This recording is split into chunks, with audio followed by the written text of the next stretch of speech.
Hi all, I'm Cullen Haynes and welcome to Law Live. 2 episodes in one day. You're very lucky today being Wednesday. And hello to everyone tuning in and re-listening to the podcast or re-watching the live stream as well. My next guest is an absolute dynamo, known her for many years and has been in the legal realm for 12 years and started her absolutely incredible firm, Kinny Legal, 6 years ago. Can you please welcome Jessica Kinny, the founder of Kinny Legal? How are you, Jessica?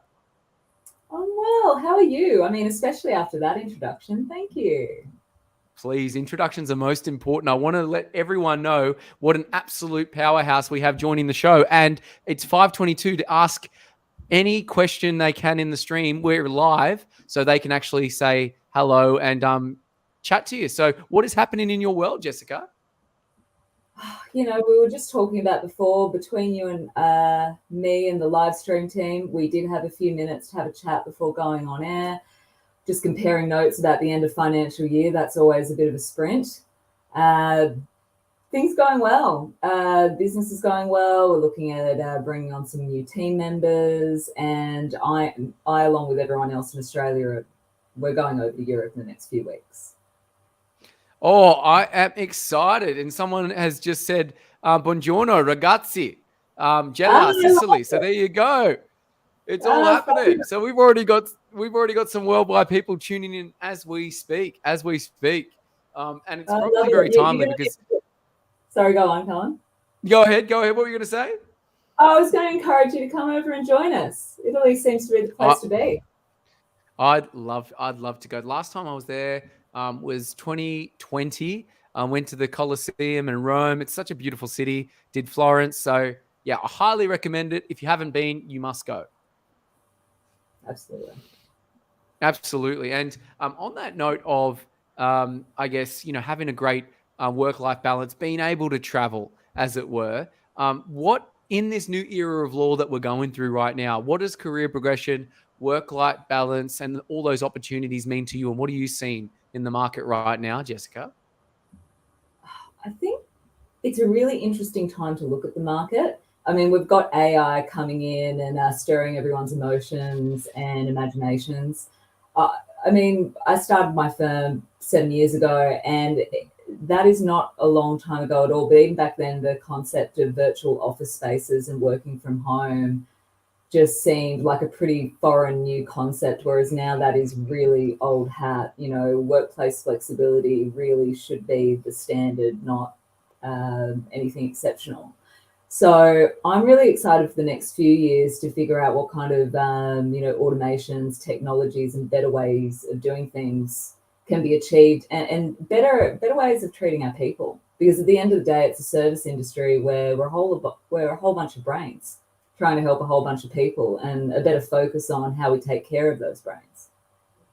Yeah, and I love what you're saying there about taking care of people. And I know Richard Branson has a big push on, of course, clients are most important, but your staff are most important as well. They're probably even more important because if you take care of your staff, they will take care of your clients. Is that an attitude that Kinny Legal subscribes to? And I think you show it in the way you act and what you do in your firm as well.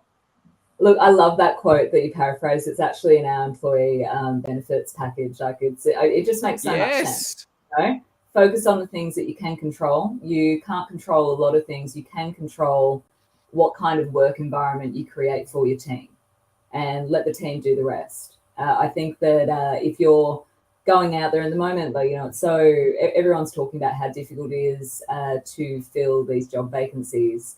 If you're finding the best people for the role, if you're lucky enough to find these great people, put them in a great role in a great environment and just get out of their way. I love that. Just let them do their thing. And how important is having a great employee benefits package for your employees? Do you think it's on par with salary, or do you think it's even more important now in this age where promotions and huge increases in salary are becoming few and far between? I think the recent poll in Lawyers Weekly was it was a shortage of partners this year. It was a drastic reduction, and increases in salary were few and far between this year compared to what we saw last year. Yeah, look, that's an interesting question. I mean, money's important. Most of us don't do this work for free. That's obviously No. a factor. But I mean, salary is a small part of the conversation, because if you're paying at market or above market, that's a pretty short conversation.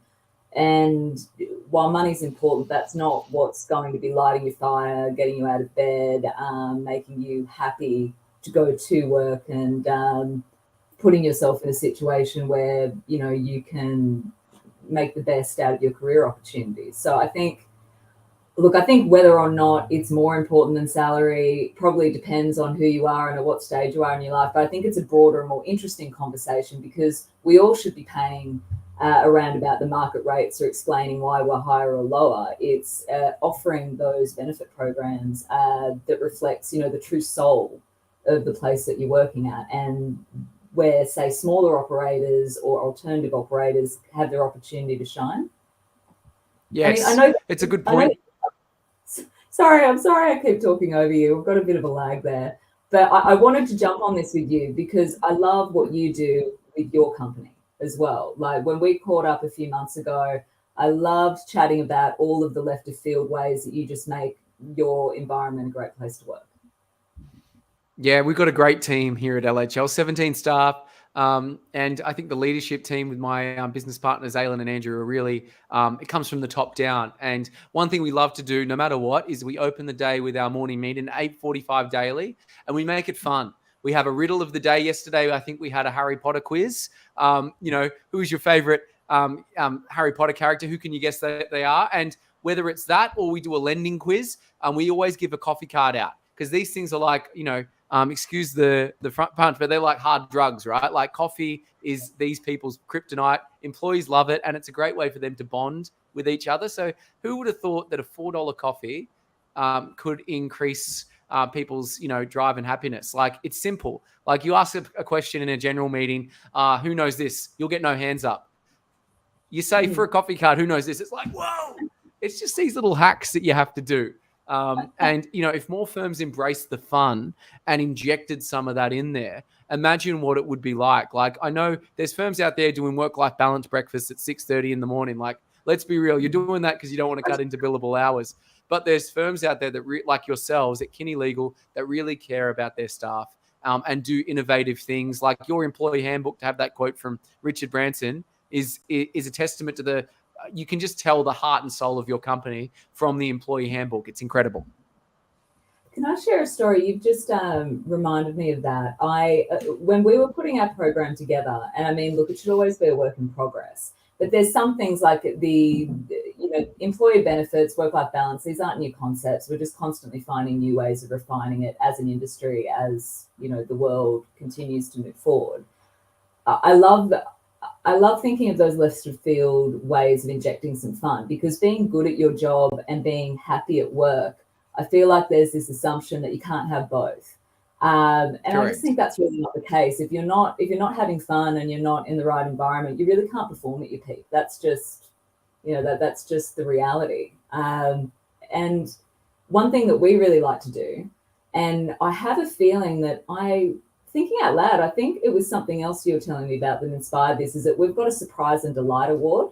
So the whole point is that, yeah, so there's things that we, you know, there's obviously KPIs and there's performance metrics, and you want to be doing the best job you can for your clients. But if someone goes the extra mile, does something unusual, it's deliberately not defined, and the client, they surprise and delight the client, we have a reward system in place where we give a reward is designed to surprise and delight them. So they don't know what it is, but it's designed for them and a bit personalized to them as well.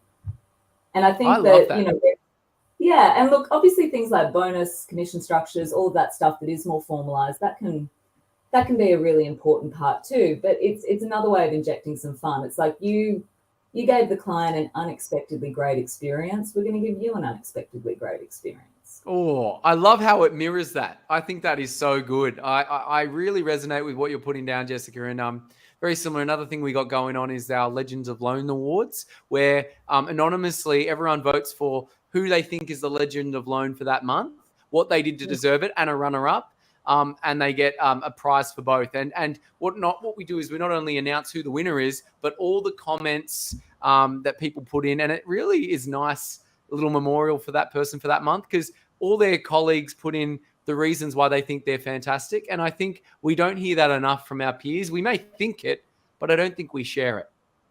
Oh, I love that. And I think we also don't really carve out time for ourselves. I know that, look, it must be the same in your industry too, but let's face it, law, bunch of type A personalities. If you weren't already very hard on yourself and looking at the negative, the worst case scenario, the thing that has to be done, you are trained to think that way.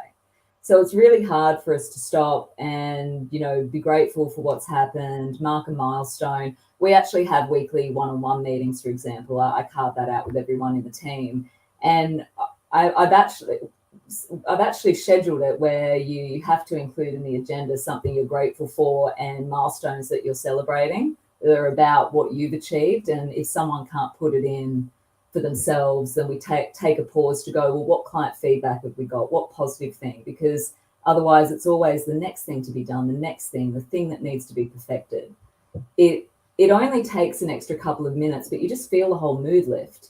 And plus, it's not just people feeling good. People are more focused, seeing both sides of the equation. We come up with more creative, better ideas. So simple. So what are they grateful for? And what have they achieved, or the wins that have happened in the last week? Is that right?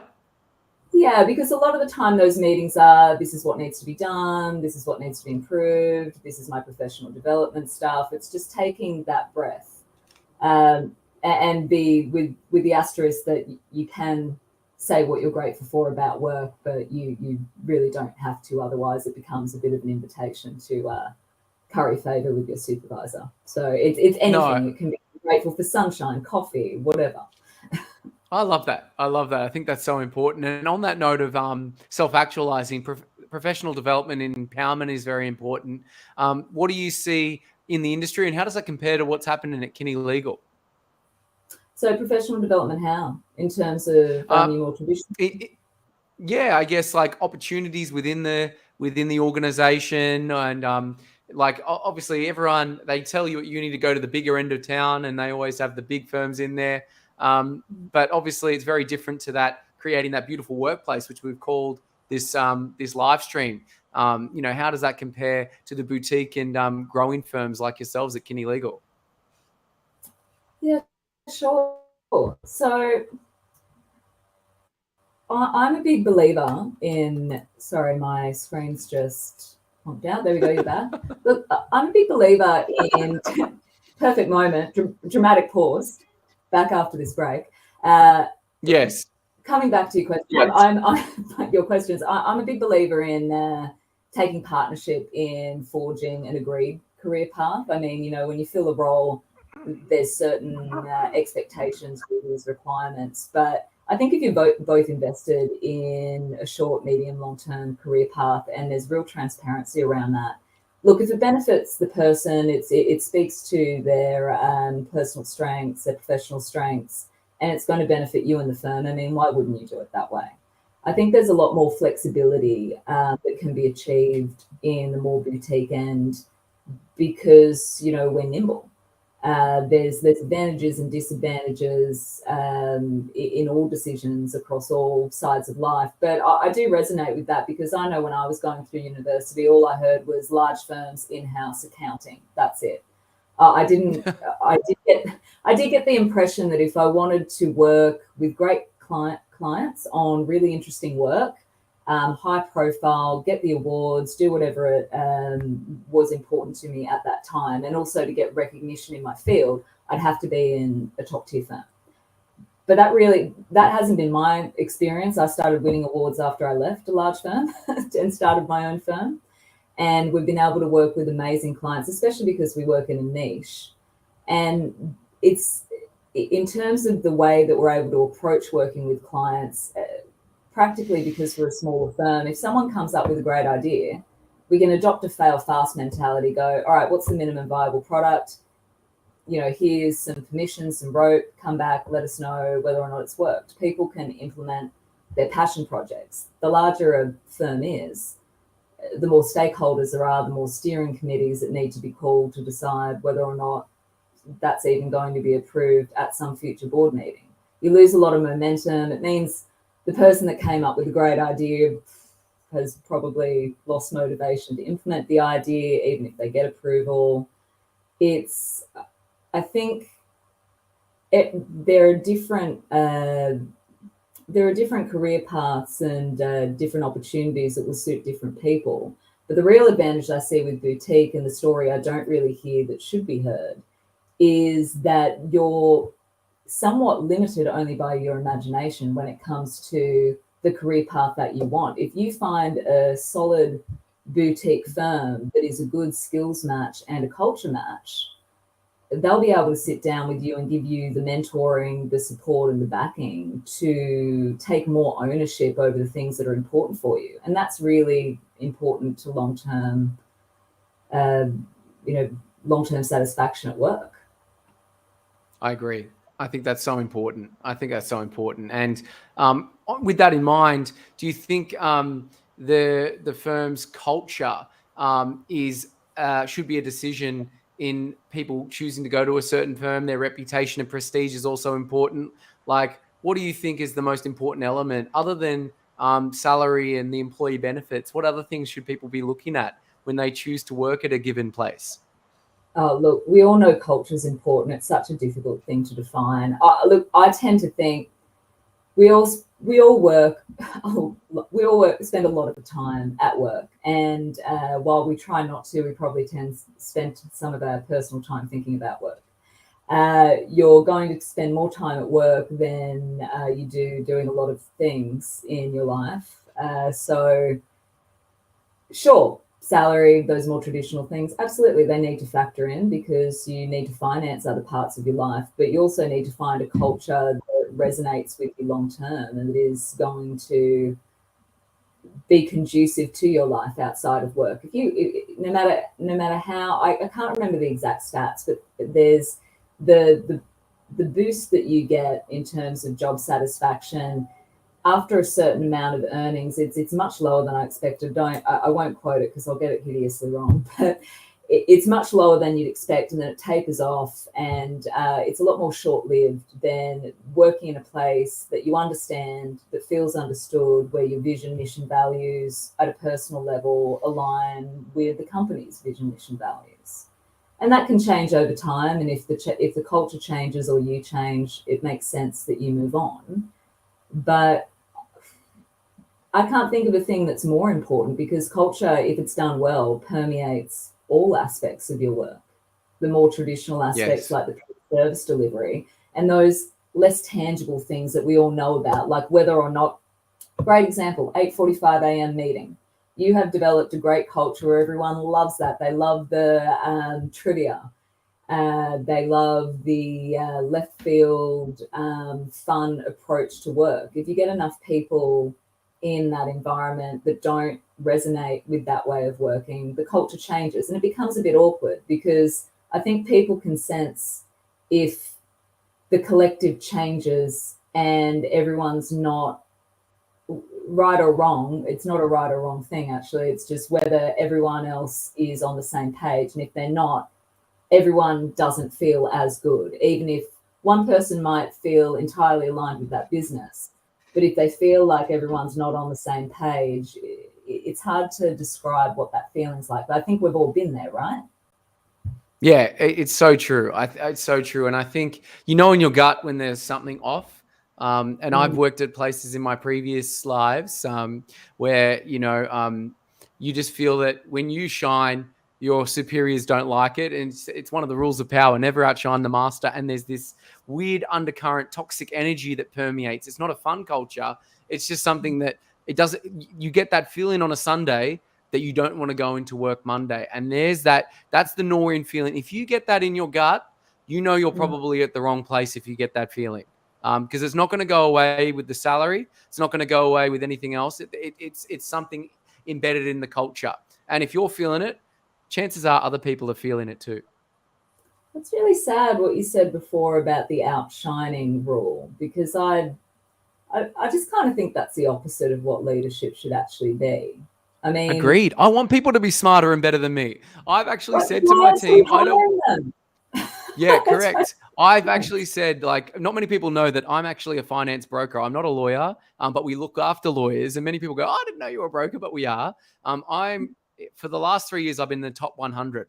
I do not want to be in the top 100 in 2023. I want the 4 leading brokers in our company to be in the top 100. I don't want to be in the spotlight anymore. I want to bring up the next level because it makes more sense to put people and let them self-actualize, because then your clients can self-actualize if you've got more people doing that. It doesn't make sense to hoard all the glory and keep it just for yourself. I think that's just a real scarcity and dangerous mindset. Yeah, and look, it's just, as well as it just not really gelling with me ethically, I just think it's stupid. Like, it's a stupid investment decision. I'm really glad that this does tie back to culture too, because think about any other investment you can make. You pay top dollar for something that has certain qualities, and you put it in an environment where those qualities are beaten out of the investment, or they're not allowed to shine. It makes no sense to pay top quality going, that person's the smartest person in the room. I'm going to bring them into this other room. I'm going to put them in a culture where they're not able to perform at peak capacity. And then what? I'm going to blame them if they don't do that? That just makes no sense. You Yeah, just buy. it's cognitive dissonance. You're right. I mean, really, like, hiring and leadership should all be about having a very clear vision about where you're going, and what your clients need, finding the best people for the job, and just getting out of their way.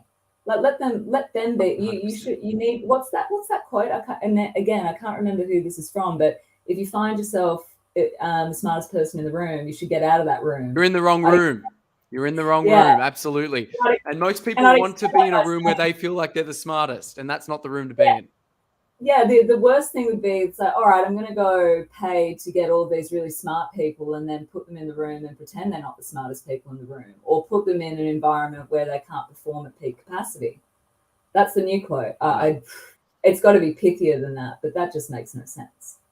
It makes no sense. But for all other people interested, the 48 Laws of Power by Robert Greene is one of the most sardonic and Machiavellian books I've ever read. But most of the laws that are in that book I found to be true in life. And the other ones are stir up the waters to catch fish. Everyone has two sides, the side that they show and the side behind it. Like, there are so many things that I've read in that book that are like, I know you're a great reader. You'd really enjoy that book, Jessica, but I highly recommend people to get on the Laws of Power, because it is funny when you go into the marketplace and you don't think people are playing these games. It does happen. So it's so rare. Like, when you find a law firm like yours, which is a gem, and the culture is what it is, and people feel empowered and happy to go to work, that's rare. And if you find a place like that, make sure you gravitate towards it. It's like moss to a flame. It's so good. And what you're doing there, you should be very proud. You're building something great, let me tell you.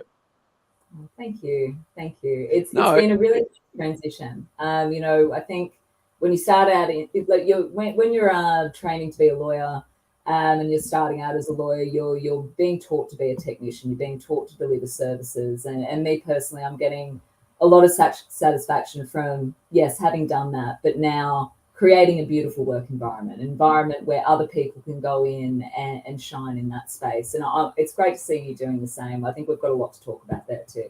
Oh, I think so.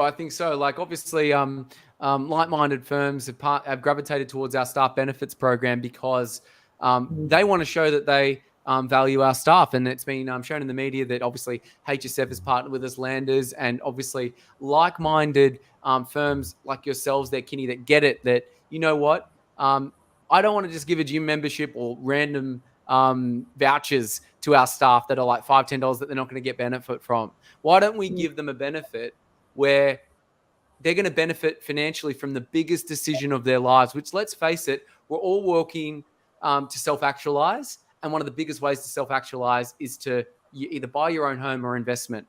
Firms that make their decision and actually can see the link, not just ticking a box, but, financial elevation, it just makes the biggest difference. And the reason why I love what I do, and I know my team feel the same way, is finance is a means to self-actualize. And if you are feeling that you are elevating in that way when you come to work, you act very differently whether you're under the pump with stress. People with credit card debt and stress, that, like, it just invaginates their whole world. And I've seen people in that life that we help alleviate that. They are a different person. So I think firms need to get it in their head that this is big. The cost of living is rising, and you need to do things to help your staff. And applauding to you that you've actually put the infrastructure in on your staff benefits program, because let me tell you, not many people have it. Law firms don't even use that section on their website.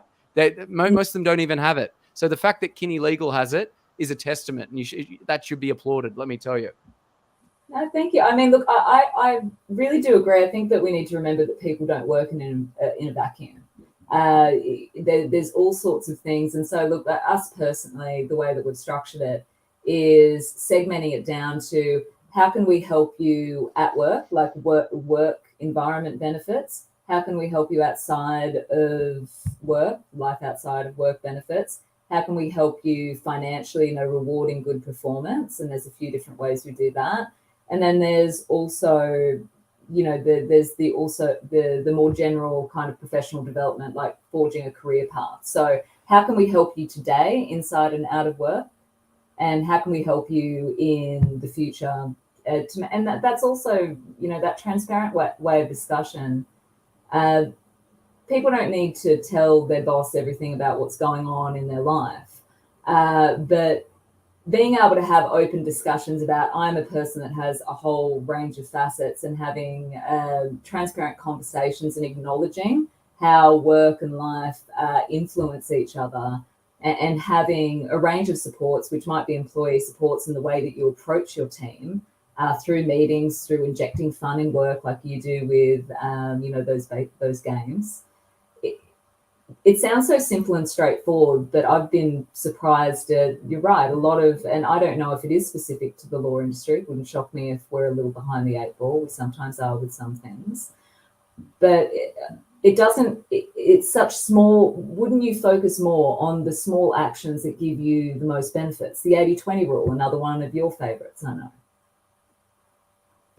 And I think that's what that should be the main message that comes out of that. I think it's so important what you're saying. I know you got your employee benefits program that you've launched. Is there any other passion projects that you're allowed to tell us that you're working on, or that Kinny Legal's got cooked up?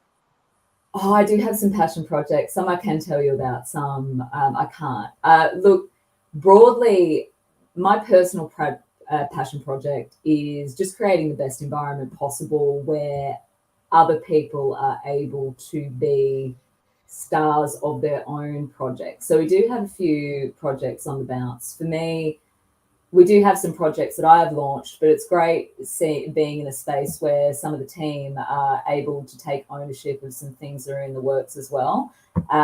Frankly, because it's of great benefit to the firm, but there's nothing quite like seeing someone really engaged and really passionate, and being an entrepreneur, something, and being able to find. I love that. Being an entrepreneur, they're very rare to find, let me tell you. But I wonder, look, possibly, maybe they are, but do you think it's also that they just don't have the environment? Because that's a good point.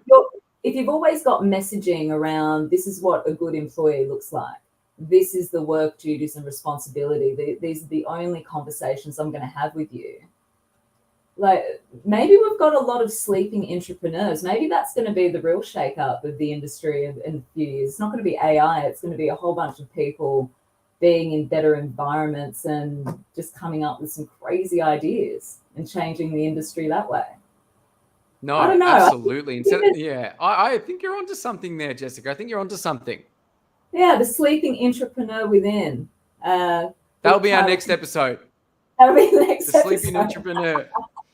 The sleeping entrepreneur. And on that note of change, and on that note of changes, what would you like to see change in law? Time will tell, indeed. But what would you like to see change in law? And maybe time will tell on this as well. Yes. Look, it'll be great to go back and see what predictions have come true. Now that this is all out in the world, I think the key thing I'd really like to see change in law is seeing lawyers as human, and seeing us as human as being a strength, not something we need to compensate for. And by that, I mean, I think that a lot of the traditional ways of going about law and structuring workplaces, structuring the way that we interact with clients, I know all of the feedback that we get from clients is kind of sad reading out loud. You kind of want your Google reviews to say best in their field and all that kind of thing. Sometimes they do, but some of the basics, like I understood everything they said to me, they returned my phone calls, they're just like the real basics of humanity seem to be a sadly competitive moat for boutiques and other firms who are doing it right. And I think that when you acknowledge that we are people working in a service industry, our humanity can be our biggest strength when we're operating at peak performance. And it can be our biggest liability if we're being treated in an inhumane way. So I would like why I say that is the biggest change I want to see in law is because I think it's going to improve so many other things. It's going to improve workplace culture. It's going to improve client experience. And it's probably going to improve legal outcomes that we see across case law. No, it's a good point. It's a good point there. It also, they all sort of weave in and out these questions. They feed into each other.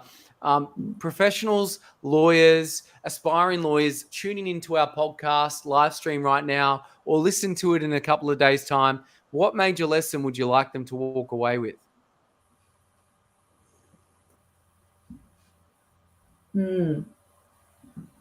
What a great question.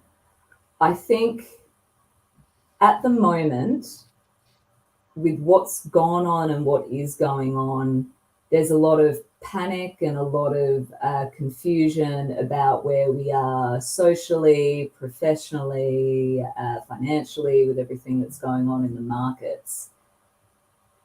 I think it is really difficult to make a good decision if you're not clear on where you are now, where you want to be from, not what you want to be, not what someone else has said you should be at, or outdated perceptions of where you thought you wanted to be now, say 5 years ago. You can't really have a clear roadmap until you have a really good clear sense of what you want personally and professionally. And then, because it's only then where you can figure out the gap between where you are now and where you truly want to be. I think that there's a lot of confusion around, I don't know about you. I try to spend as little time on news outlets as possible because it just feels quite frenzied.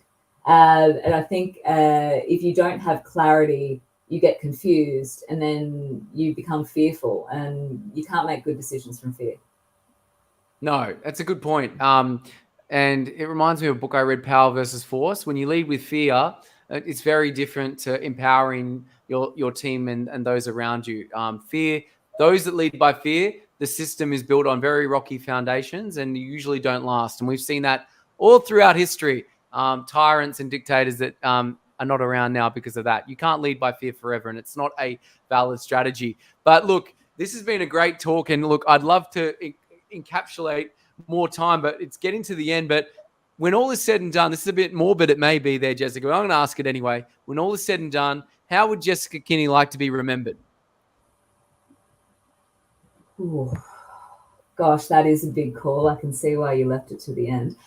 Yes. I know we keep relying on quotes in books. There is a quote. Once again, I can't remember who it's from, and I'm probably going to butcher the quote, so I apologize in advance.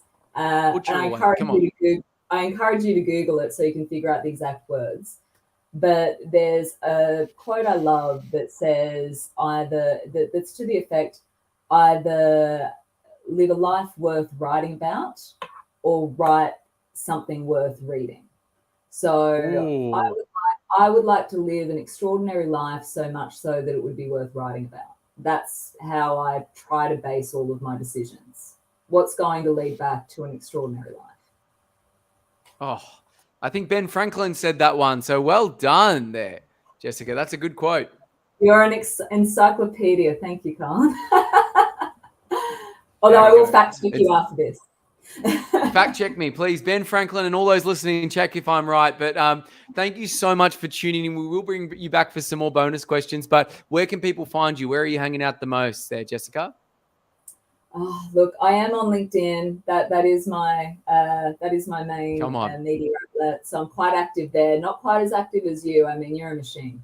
But you can find me. I've got another Cullen at home that does all my posts. you know? I mean, that would explain a lot. I mean, we have had our suspicion there's at least 2 or 3 of you just floating around, going on these runs, being a great dad, a great boss, plus catching up with us and doing all these podcasts. So it wouldn't shock me. But look, you can find me on LinkedIn. You can also go visit our website. We have actually started publishing some more information as we try and find, some new dream hires for our dream team about what our employee benefits are and what our vision, mission, values are, and essentially just try and help people who haven't met us yet get a sense of what it's like to work with us before making the jump. Yeah, I love that. I love that. And I think all those watching, it's important to know this behemoth, Jessica Kinney. Check out Kinny Legal. I put it here.com. And yeah, just absolutely, if you resonate with what you've been here listening to, either DM or get in contact. Thanks a lot there, Jessica. Been a fantastic chat. Yeah, thanks so much for having me. Absolute pleasure.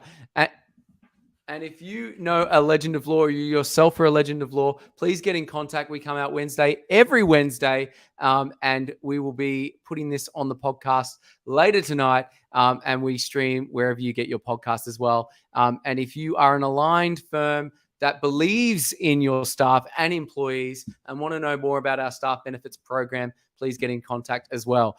Bye for now, everyone. Jessica, we're bringing you back for 2 bonus questions.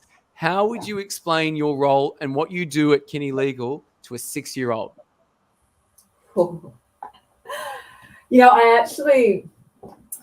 I think I saw a meme on something like this where you had to say what you do without using the words. So I call myself a professional Karen because I think a 6-year-old would I love that. I get paid to complain. Sometimes, but that's probably the funniest phrase I can come up with on short notice. Professional Karen. I love that. You heard it here first. It's the first time I've ever heard it as well. This is awesome. And the last one, we're going to hop in our DeLorean here, hit it to 88. We're going into the past, back to the future. If you could give Jessica Kinney advice at any age, what age would you be? And what would that advice be? Would love to know. Or I would love to know if I had been born yet, because that's the year of my birth. What advice I would give? Just be a little kinder to yourself. I think everyone could use that advice. Have you ever looked back on a photo or a diary entry or something and just went, oh gosh, I really wish I didn't take myself so seriously? Absolutely. Enjoy the hair while you have it. That's what I tell myself. What year would we be going back to for you to say that message? I reckon I'd go back to when I was probably 13 to 14. It seems when I had the most hair, and it was all downhill from there. Excessive bleaching didn't help me, let me tell you. I wanted to look like Dolph Lundgren in Rocky IV, and I used to do the flat haircut. It was ridiculous, let me tell you there, Jessica. I think we'd all like to see that. Have you got photos? I'm pretty sure you can find it. Cullen Haynes' MySpace. It's still there. I think it was called Divine Illusion. There is one of my heroes at that time was this guy on America's Next Top Model. He had platinum blonde hair. I went through a stage where it was like platinum blonde and I used to overtone it. So yeah, I'm sure there's a photo floating out there with me with that bleached blonde hair. Let me tell you. Oh, MySpace. I would love to see if my profile's still up there. I'm quickly. They're still there. They're still there. Oh, that'd be a great blast from the past. All right. Well, look, I know I'm checking that out. That's great. Love it. Fantastic. Thanks so much for joining, Jessica. And thank you everyone for tuning in. Enjoy your drive home and commute home. Take care.